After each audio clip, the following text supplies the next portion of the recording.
Hey, peace and blessings, family. And we're back again talking about spiritual traditions, spiritual paths. And I am joined by Iya Olori. Yes. Pronounce your full name for me. Sure. So my full name is Olori Oyadeli Ogunshina. What does that mean? So Olori is a title. It means queen, which I am. I was coronated or crowned in the Republic of Benin back in 2003. Oyadele means Oya is here. Oya has come back home. And Ogunshina means Ogun opens the path or the gate. So that is my spiritual name. Oyadeli Ogunshina. But everyone in the ATR world knows me as Olori. Olori. So when most people get their name, their spiritual name, is Mhm. there a Risha that crowns them? Is it always in their name or no?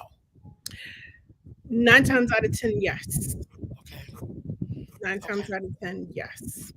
Um, Sometimes you get your Orisha name, it is if it's divined upon and your head or your crown Orisha is known um emphatically, then per the Odu, it may state that you are supposed to have this particular name. Some people don't receive an Orisha name until maybe they get initiated. So, each Elay runs things differently. It just depends on what that particular godparent wants to do for that particular godchild. Okay. Okay. So how did you first discover this whole tradition? Girl, so my journey, woo, child. I was born and raised Baptist, Okay. but it never really spoke to me because I had questions. It was so many inaccuracies in the Bible, and I never felt like when I prayed that Jesus was listening to me per se. It wasn't until I got to college that I had a professor. His name was Baba Leon Holsey. He's now ancestor, E by A, and he taught classes on Africa. One of the classes was People in Politics of Africa, where he introduced to us African belief systems. He taught us to reprogram our thinking and stop calling it a religion because religion means that it's man-made and it's dogmatic.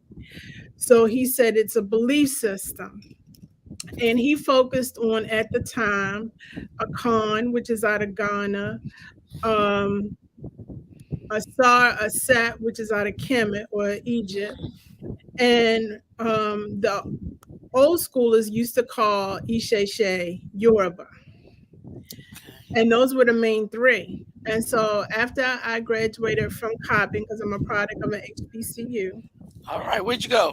Coppin State in Baltimore, I went to All right. Virginia Union for 2 years in Richmond, and then I graduated from Coppin. All right.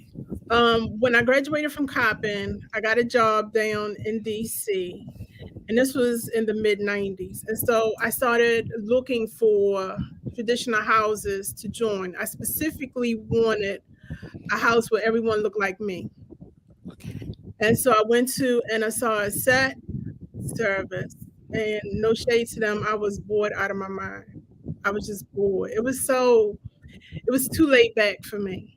I went to an Acom, which is an Akan service. Loved it, absolutely loved it. But it didn't call me as loud as Ishe Shay.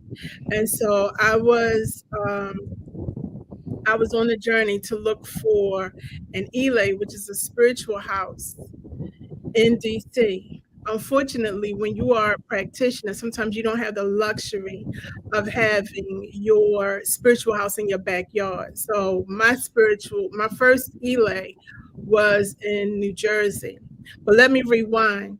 When I was in college, um, Baba Hosley decided to have an age grade society, which he said was comparable to Greek fraternities. He couldn't understand how Black folk wanted to be in a sorority or fraternity because, like Asa Hilliard said a long time ago, You suffer from double consciousness when you try to be a black Greek. There's no such thing.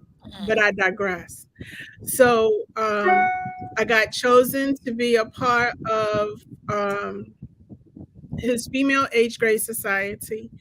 And part of our initiation process was to go down to Sheldon, South Carolina to Oyotunji African Village. And so he wanted to see how we would conduct ourselves in the African village if we could hang. And we went down there and I was hooked. You know, everyone there looked like us. People were speaking Yoruba and English. Um, Everyone had on African clothes. It was, you know, drumming and singing. Everyone was warm and welcoming. And I said, this is it. This is where I want to practice. And so fast forward to me moving to DC after college, I couldn't find um, a spiritual home that called to me. I found one in Jersey. After I left that particular house, I hooked up with an Oshun priestess in Maryland. Her name was Ia Oshun Bamike Aduke Ibae. And she became my godmother. And she was the epitome of Oshun, the epitome. And so, under her guidance and her tutelage, I was blessed to go back down to Oyotunji and get initiated into the Egungun Society. And then a year later, I was on a plane going to Dahomey, which mm. everyone knows is Benin Republic, to get initiated to Oya. And then 9 months after that, I was back on the plane going back to get initiated to Shango. And so that has been my journey. I, after my godmother passed, I studied under a few priests, specifically Gromambo Angela Novayan Adayazo, who unfortunately recently passed, Iba. She was a high priestess in voodoo in Philadelphia, and she taught me a lot. And so dealing with her and meeting new people, I eventually met my current godfather, who is the former Araba to Ikiti State, Chief Bode Fashui. And I've been rocking with him ever since. Right on. And so So, that's my journey. so how many Orishas are you initiated to? So technically, I'm initiated to three: Oya, Shango, and Ifa. We don't consider the ancestors Orisha. Okay. So, but I am initiated to that Egbe or that society. Okay. So what's the difference between when you say egg bay or society? What does that mean? So back in the day, I'm talking about in the 70s and 80s and probably mid 90s, people used to call, they didn't use the term Egbe. They would say cult. And, you know, unfortunately, cult has a bad connotation. So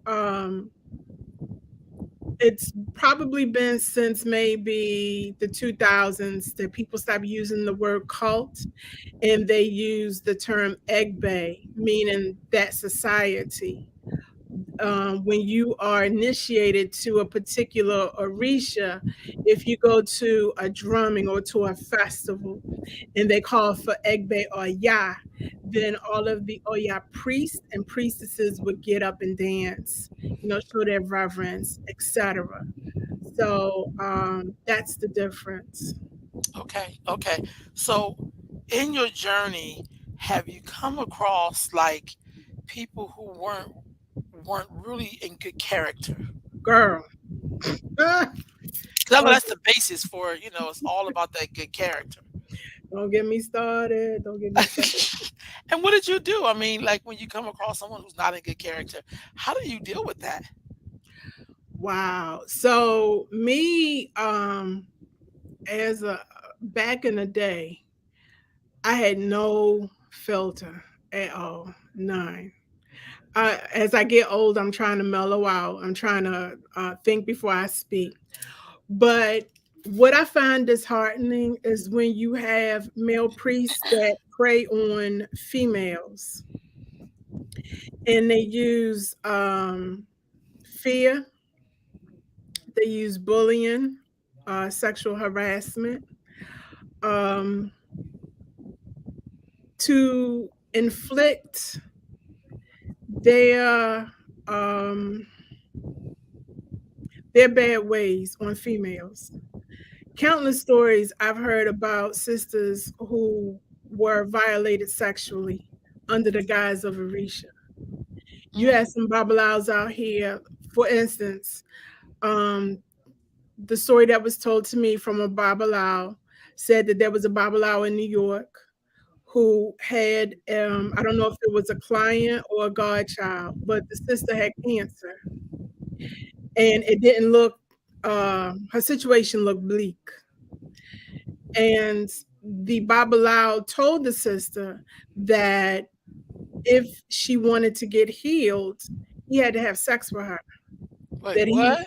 yes, he had to have sex with her, and that he was going to put the medicine on his penis and insert her,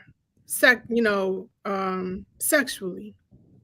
Long story short, unfortunately, the sister died. So when I asked the Baba, um, give me a name, he didn't want to do that. Mm, You have that's some Babalawos who are predators to men. I've heard stories of men being sexually violated under the guise of spirituality or Orisha. I know one particular Babalawo who died a horrible death because he raped a guy during his initiation. It's a lot of stories. A lot of times people don't want to um, really go into detail about it. They are ashamed. mm, They are afraid of retribution. They're afraid of if they call the particular person out, that that person's minions will come after them, threatening, send juju and stuff like that. But like I tell my godchildren, I don't fear no one. I don't fear no one that's walking on this earth, because if man put a curse on you, man can take curse off of you. And so if you speaking your truth, your truth doesn't have to be validated by someone's ignorance. That's a quote from Baba De Gregory, Iba A.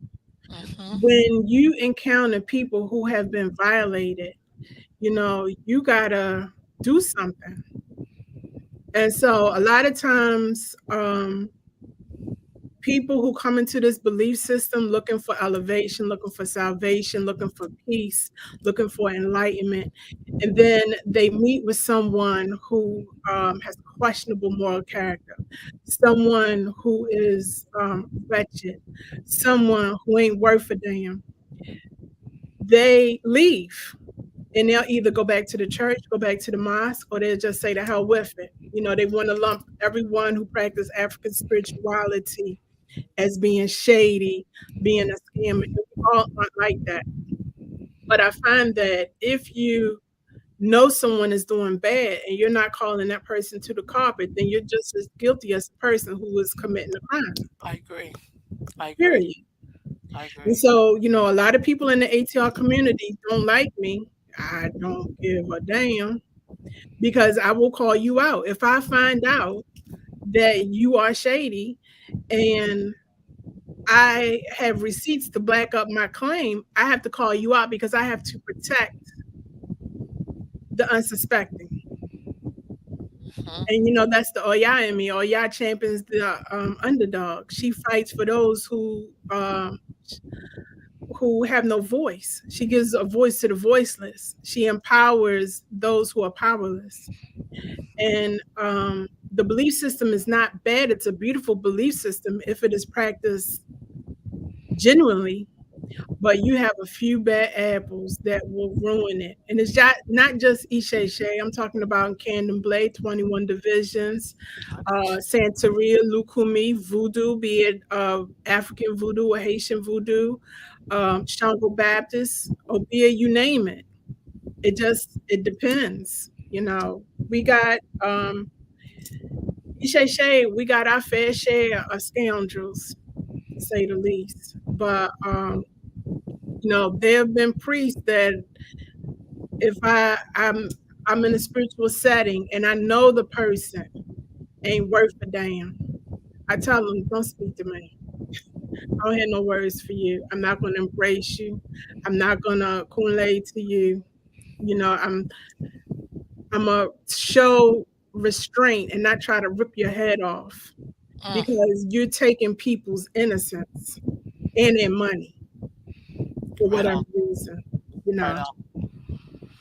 Yeah, I think that's a struggle even in regular religion. Like the bad character people kind of always show up. Like I think that's a part of the human condition. I mean, if you will, like in societies, like it's gonna be some crazy people up in here, or people who character is not good. Like exactly, if they was like that in the regular world, like if they was in Christianity or Islam, and then they found this, they're gonna be pretty much the same person. Like, you exactly. know what I mean? So I totally get you with that. Let's talk about Oya for just a minute. Um, I remember first coming into the tradition and someone telling me about Oya, and all they could tell me is that she's the cemetery gates, and they give you all the scary stuff, and I'll be like, oh my god. So, could you tell me, since you are initiated to her, what is Oya about? So it's Aya, Oh yeah. Aya, and her name literally means she tore. So she is the tempest. She is a water deity. Keep in mind, she's African, but over here we equate her, or she's been equated with the cemetery. So Oya governs over the um, Niger River. She was Shango's favorite wife. It is said that excuse me, it said that Shango cannot go into battle without Oya. She is from Iraq. She is a queen in her own right. She's the queen of the marketplace. So she is about her coins. She is about money. She is a very shrewd businesswoman. Oya is the mother of nine. So she gave birth to Egungun. Oya is the last breath you take before she ushers your spirit into the spirit world. Oya has the ability to call forth the dead or to send them back. She is good friends with Iku because she works alongside spirits. So a lot of people think that Oya is just this, tall Amazon who wears a beard and is scary. But Oya is graceful. Oya is a queen. Oya is beautiful. Oya is powerful. As I stated before, she champions the underdog. My elders in Dahomey told me that no one, specifically no Orisha, wants to go to war with Oya because they would absolutely lose. Oya is just that powerful. She is the wind that you feel um, on any given day. She can come in the form of a hurricane or tornado. Um, she's extremely um, I don't want to say impersonable, but she's about business. Hmm. You call upon Oya when you absolutely need to get something done because I always tell my godchildren, if you need something done correctly, get a Omo Oya, which means child of Oya to do it. And it'll absolutely get done. She isn't about, excuses, a whole bunch of who shot John and what happened was. She's Right. about getting the job done. That is Oya. And so a lot of people are afraid of her because they really don't have too much information written about her from a Black perspective. I'm currently writing a book about Oya from my experience in Dahomey. And so part of my book will have me to go back to Dahomey so I can interview some elders there who can go more into depth because I want my book to have pictures and hopefully I can do a video too About, oh yeah, because we need more books written about the Orisha from a Black perspective. Right Her on. voice needs to be heard. You know, sometimes it gets a little disheartening. Everyone wants to be a child of Ashun. Everyone wants to be, you know, a child of Yemaja. Every male wants to be a Shango. Hmm. But, you know, when you talk about Oya, the only time they think about Oya is around Halloween. Oh That's wow. it. And it's like, no, you know, Oya, um, membership has its privileges. If she selects you to be a part of her egbe or her society, baby, you win. Because I don't know no broke Oyas. Right You on. know, my Oya has taken me wherever I want to go. I'll go to her and say, I would like to go here, here, and here. And she'll make it happen. So it's a lot of misconceptions about Oya. But I tell folk, unless you get on a plane and you go to the source where the belief system is practiced, you can only speculate about what you heard, Right thinking it's on. the truth. So, with that being said, and you brought up Dahomey, I wanted to ask you, did you see The Woman King at all? Yes, ma'am. I sure All enough right. did. So, and you talked about Dahomey. I'm sorry, I made to show that again. You talked about Dahomey, and um, first of all, how did you feel about The Woman King? Because um, um, I mean, how can we talk about Dahomey? I liked in the film they did have some Ifa in there, Shay Shay in there, but what did you think about it? And did it put you in the mind of Oya at all? Or Yes. okay, What I loved about that movie, because I wasn't going to go see it. I was going to wait until um, it came, I was able to stream it. And then I was going to go, you know, I was going to watch it either on Netflix or Amazon. And the sister, Oloye Taisi Abiye, who wrote the Isheshe workbook, she said, no, sis, you got to go see it. So I was like, okay.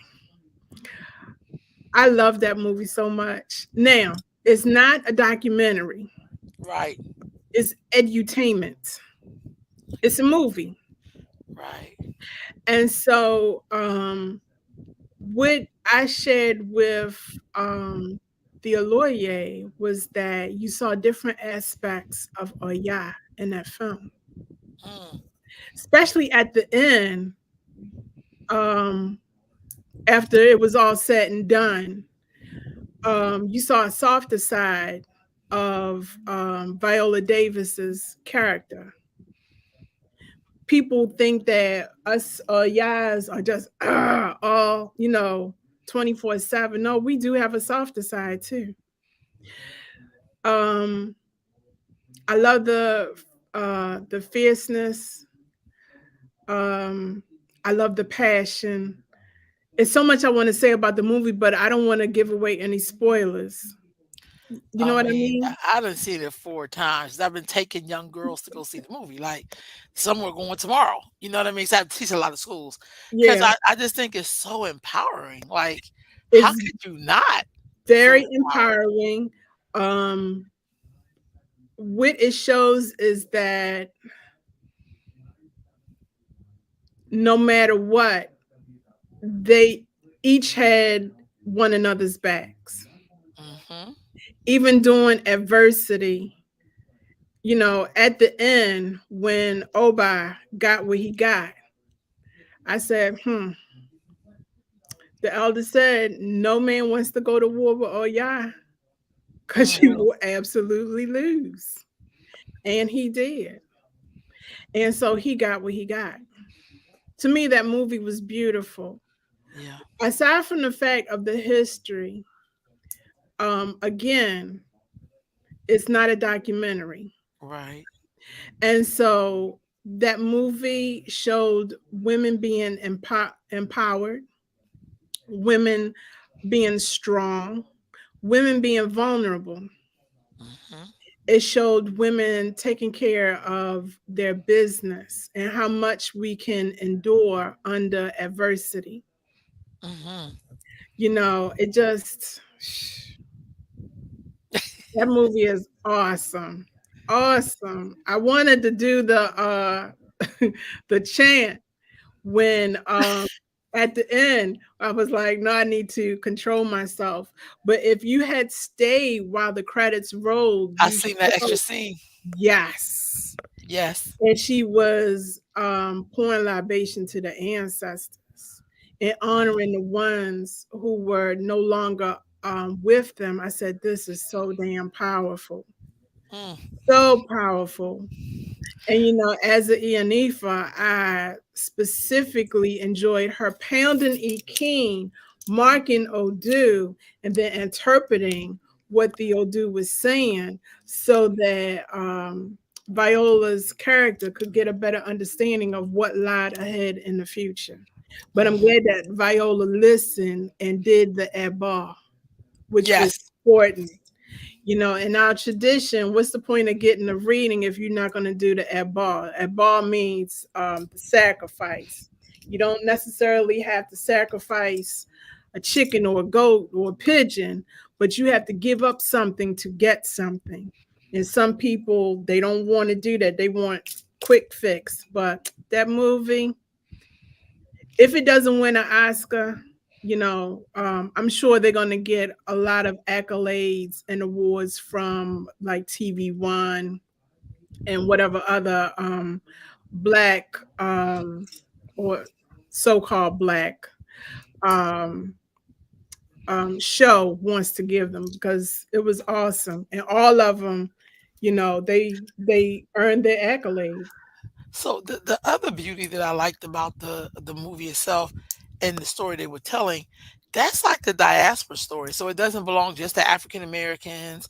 Like that cast was actresses from South Africa, Yeah, Uganda, Britain, Nigeria, I mean, just all America. all over. I mean, all over because really all of us are a part of that story.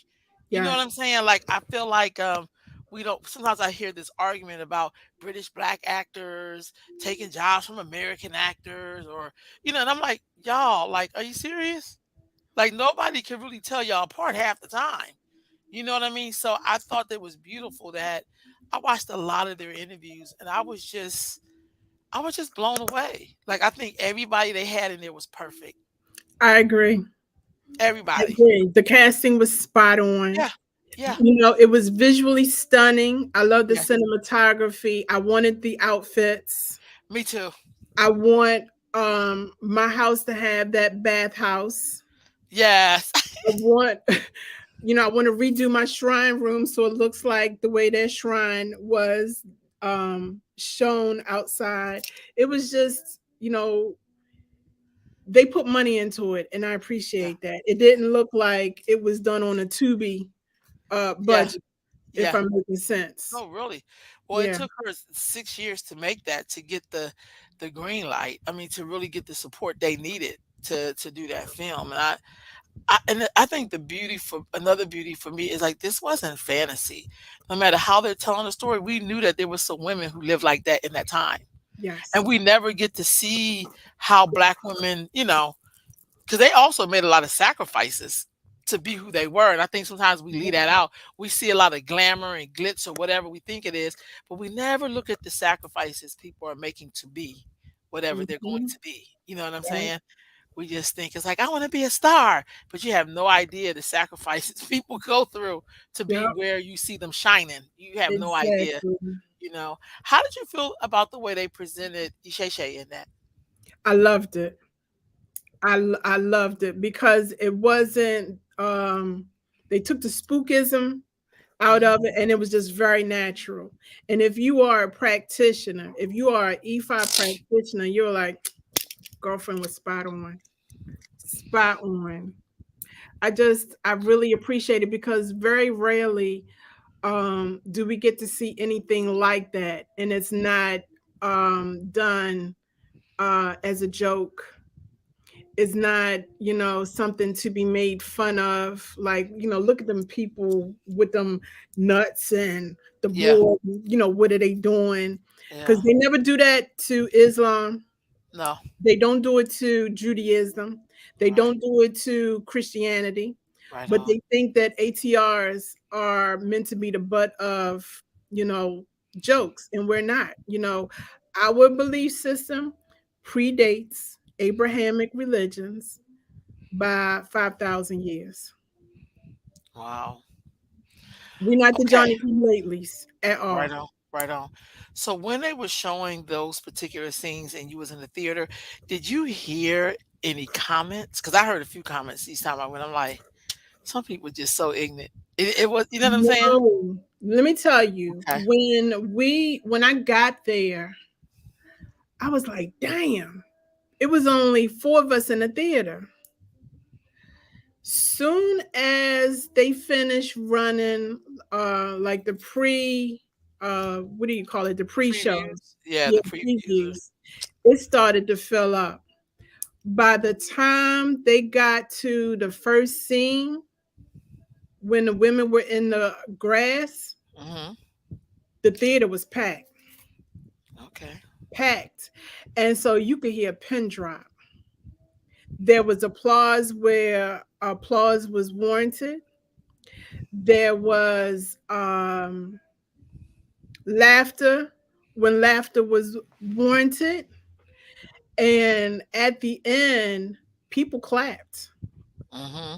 And see, I'm a nerd. I stay because I want to see, okay, who did the makeup, who did the costumes, who did Yeah. the catering, where was the film, who was this character. That I stayed and I saw her pouring libation. I was like, oh, as an Egungun priestess, that just touched my heart because we never see that. We never see us portrayed in a positive light on the big screen. Never. Mm, mm. Wow. You mentioned Shango, Mm. that you are initiated to Shango. Who is Shango? Shango is a deified ancestor. He was the fourth Alafin or king of Oyo, ancient Oyo. Some people say he was a third, but nevertheless, he was a real person. Shango is a manly man. Shango detests liars. Mm, Shango rules with the iron fist, but he too champions the underdog. He protects women and children. Shango has a close relationship with Obatala.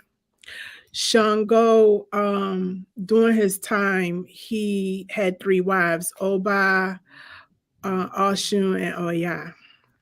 Shango, his egg bay is worldwide. I don't care where you go in the world. If you say Shango, everyone, be they in Brazil, Trinidad, Cuba, Puerto Rico, DC, New York, South Africa, they know who Shango is.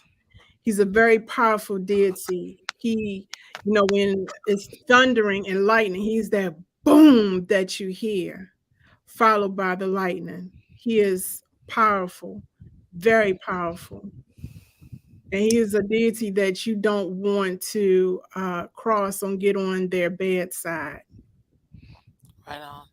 Okay, what about Ifa? You are initiated to Ifa. Hmm. So Ifa is the voice of Olodumare. Olodumare, in our tradition, is the creator. He is the supreme being. Ifa or Rumala is the witness of faith, the second to Olodumare.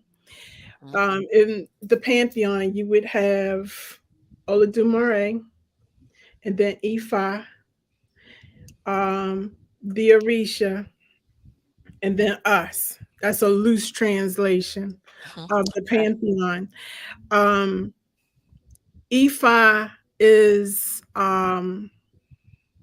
he's the highest level that you can go when you are uh, getting initiated in our belief system. meaning you don't have any priests to Olodumare. There's no such thing.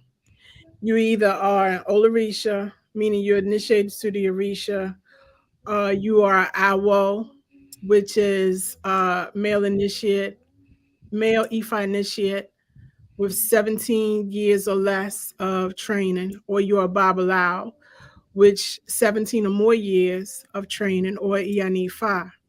That's it. Um, I just had a brain fart. That's all right. Ifa is a way of life. So when people talk about Ifa, not only are they talking about the way of life, but they're also talking about Arumala as well. Okay. Okay. So let's look at. I know you said you are. I don't want to say initiated because you said it's not like that, but to the Egungun. Yes, Egungun is ancestors collective. Okay. Okay. So what is that? So that would be spirits, ancestors. Okay. Um, your Egun would be your immediate or your blood, like your grandma, your great aunt, your uncle, those who are in your blood. But Egungun is the ancestral collective. Gotcha. Gotcha. Mhm. So it do you find that there are a lot of people who belong to that society or no? Do you get chosen for that? Does that come up in reading? How do you know that you could belong to that or you get chosen for that to be a part of the Egungun society? So let me share a little story with you. Okay. When one of my best friends is the last wife of the first king of Oyatunji, Okay. and her name is Alshimbemi. So Alshimbemi, when she was living in Oyatunji, she had said that one day her and a couple of young priestesses were walking about, and they happened upon a plantation in a slave house. And I told her, shut up, don't say nothing else. I'm coming down the following weekend because I want to see it for myself. So I go down there, and we had to walk a country mile. That's putting it lightly, but we had to walk to get to this plantation. We get to the plantation. I see the houses on stilts, and I was in awe because you read about it in the books, but your school ain't gonna be like, okay, instead of going to King's Dominion, we're gonna go to a plantation. They don't Right. do that. Right. So I see the house, and I'm like, the moment I walk up to the house and I bend down, I see two children staring back at me. Wow. And I'm like, shit, y'all see these kids. And then I could hear people inside the house. So the people at the plantation had nailed the door and the window shut because apparently Ashambami and the priest they were leaving offerings of food and candle and drink for the spirits that Right. resided in that house. And I could hear the spirit say, let us out, we need some air.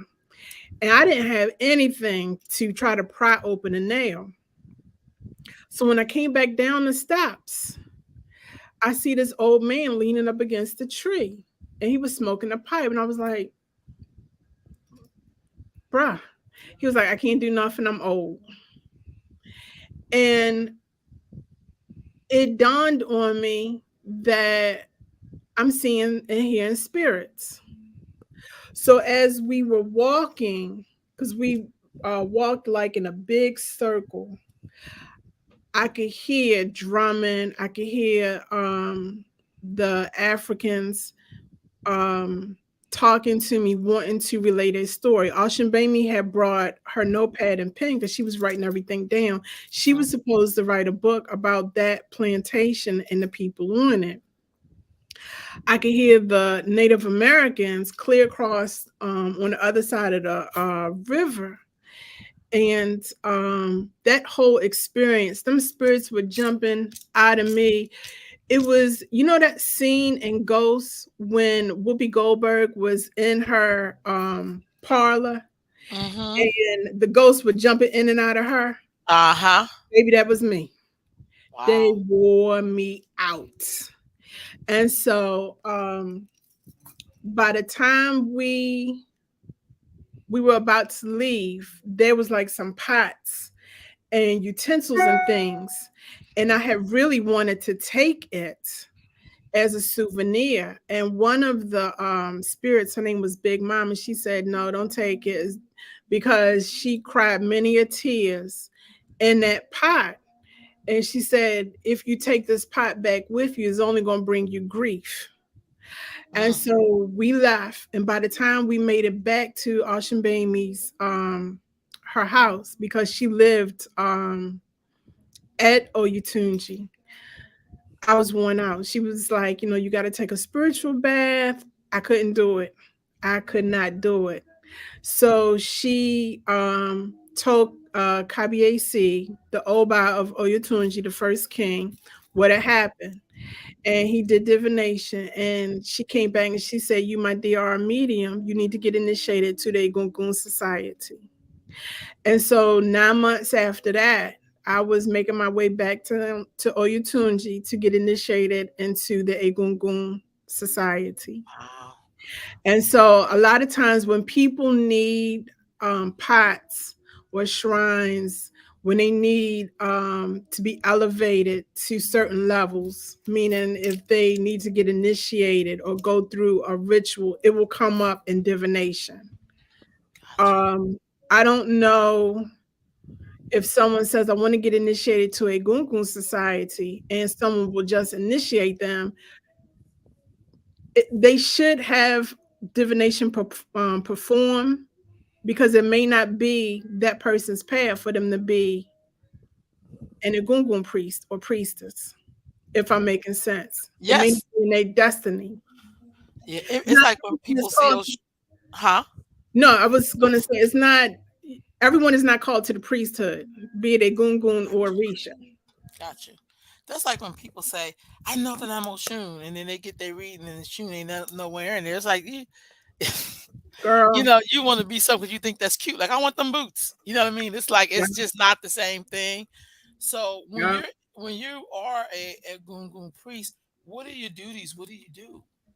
So as an Egungun priest, if you are trained, you can perform Itutu rites or you can do funerals, but you have to be trained. Right on. You should be able to pass spirits so that you could do ikujokos or misas or seances. You should be trained on how to banish spirits.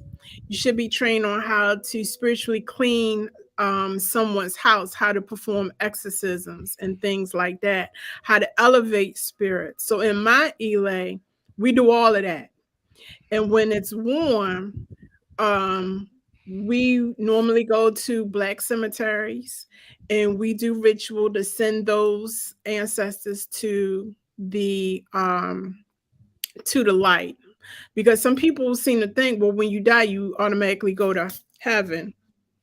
That's not the case. A lot of times you have people who are wandering spirits, they don't know that they're dead, and so it's almost like they're in limbo, and you got to Mm-hmm. give them a little push and tell them to go to the light. I Right on. started once I got initiated. I was initiated in April of 98.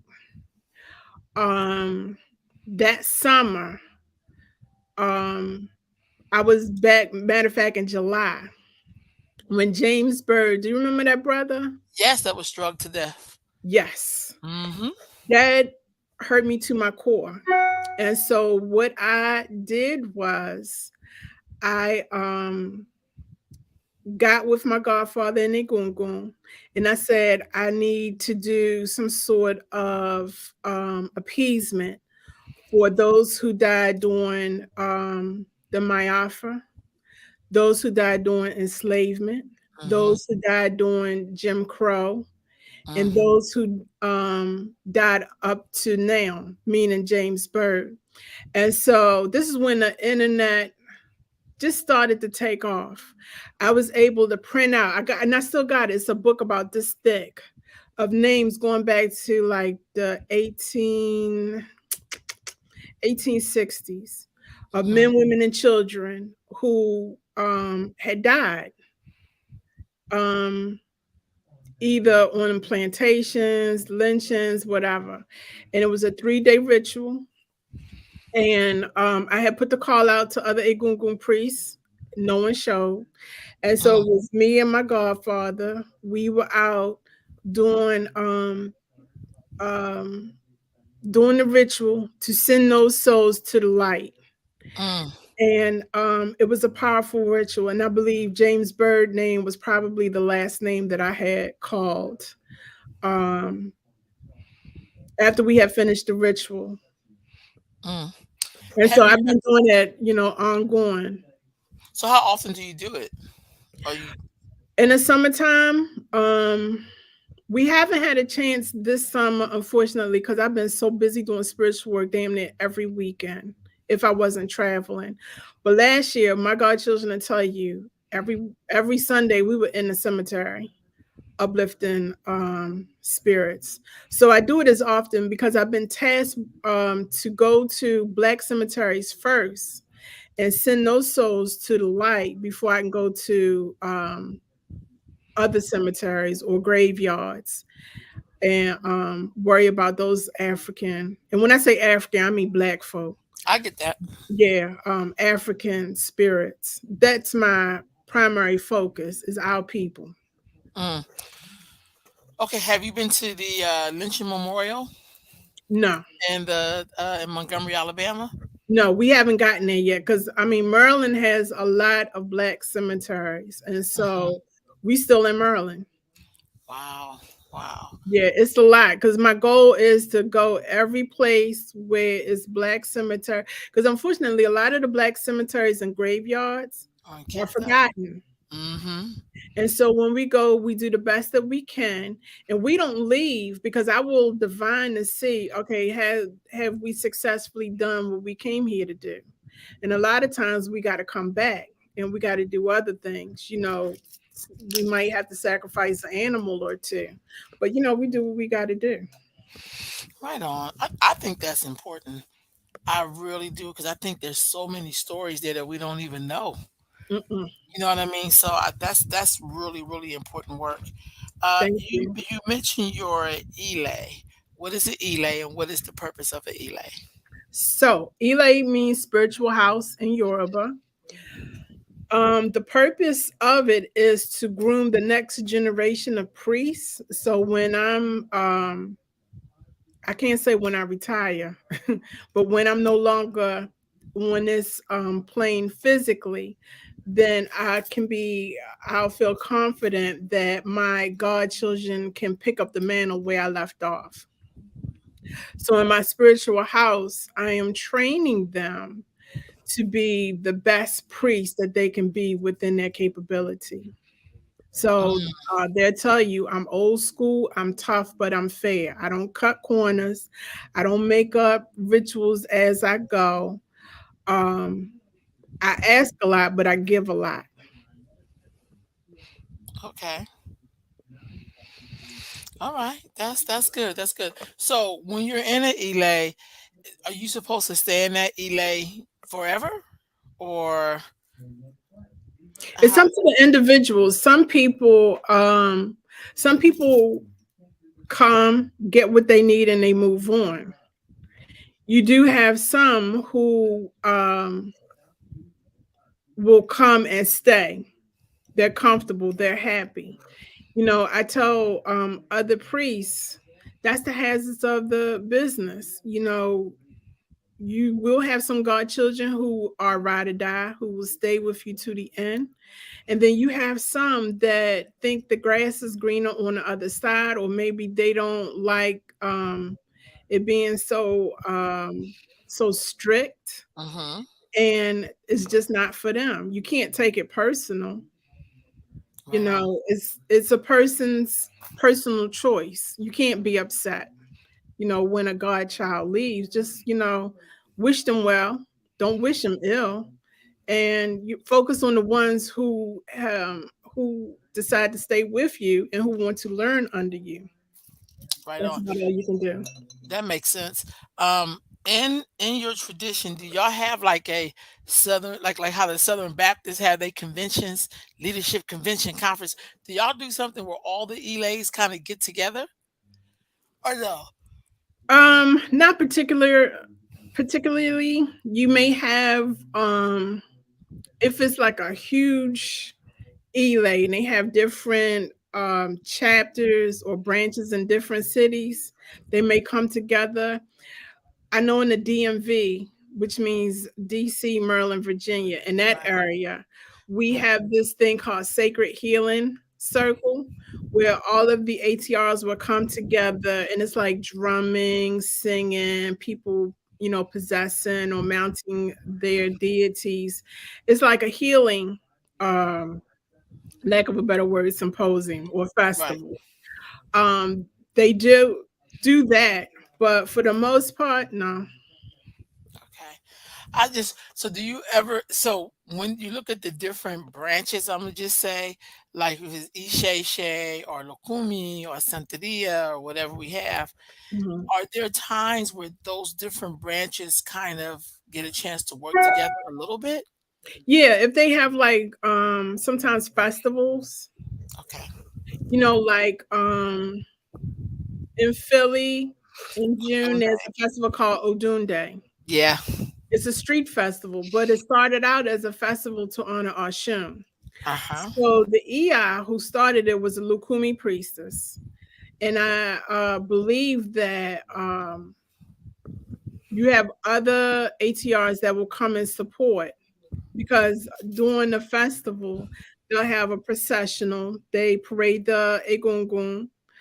Um, we have offerings. People take their offerings to the river for Oshun, and that's supposed to be the official start to the street festival. But you know, that's just a minute few who may come and participate. And you can tell who are practitioners because we're all in white. Some of Right us on. may wear our Orisha accents, meaning by me being a child of Oya, I might have on white, maybe a purple hat wrap or a purple Gotcha. arrow. You know, someone, if they are Ogun, they may have on green, white and green. So it just depends. Okay. What is the purpose of all the white? So white, white is light. White, white keeps you in check, meaning you're not gonna cut up and act a fool when you in all white because you know that you are doing something spiritual, and so you kind of don't want to get dirty. Sometimes it's unavoidable. You know, there's a thing you have your working whites, and then you have your festive whites. So when you see practitioners and are white, then you know that they um number one that they are ATR practitioner. Mm-hmm. Number two, they're probably going to a function, and it just shows respect for the Orisha. Sometimes you can wear other colors. Yes, you can wear other colors, but white it shows your humbleness and servitude to the Orisha. Right on. Right on. What do you call it when someone is just starting their journey? Is there a certain name for them? Yeah, so Alejos or Alejos are outsiders. Once they find a Elay and they join, but however the protocol is to join that particular Elay, then they become an Aberisha. If they go through the ranks and get initiated to the priesthood, to the Orisha, they become an Olarisha. or they become a Baba or Iya. If they are called to Ifa, then they become an Awo or a Babalao or an Iyanifa in our tradition. Okay. What are the differences between all of those different traditions? Are there like little idiosyncrasies or are there major differences? Yeah, there's major differences. I remember a long time ago when I went to a fete. A fete is a festival or drumming in Haitian voodoo. Mm-hmm. And one of the loa came down. They said that the land would dictate how the religion will be practiced. And so, for example, take condomblé. It said that outside of Nigeria, that Brazil has the second largest Population. population of Black folk. So Mm. those who practice condomblé, um, they do so, but they speak Portuguese. Mm. So those who know Yoruba may sprinkle their Yoruba in with their Portuguese, but those are some differences there. I forget up until what period they didn't have any, and I could be wrong. They didn't have any like Babalaos or Ianifas. It may be Mm. up until maybe the 80s, I think, that folks started to go to Nigeria, get initiated. Nigerians started to migrate to Brazil and Mm-hmm. initiated. So now you have um, Ifa priests in Brazil. But up until then, you had the EIs, which they call May, MAE. And I forget what they called the Babas, but they were doing all of the work. In Cuba, they practice regla de ocha. And so they would synchronize their Orisha with Catholic saints. Mm. So they would sprinkle their Yoruba with Spanish.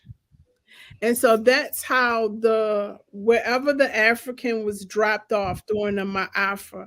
And for those who don't know what Ma'afa is, it means transatlantic slave trade. Wherever our people were dropped off, the belief system morphed from Isheshe into Candomblé in Brazil, Regla de Ocha in Cuba, Haitian Voodoo in Haiti, Shango Baptist in Trinidad and Tobago, Mm. um, Obia in Jamaica, Santeria in Puerto Rico. You understand what I'm saying? Yes, ma'am.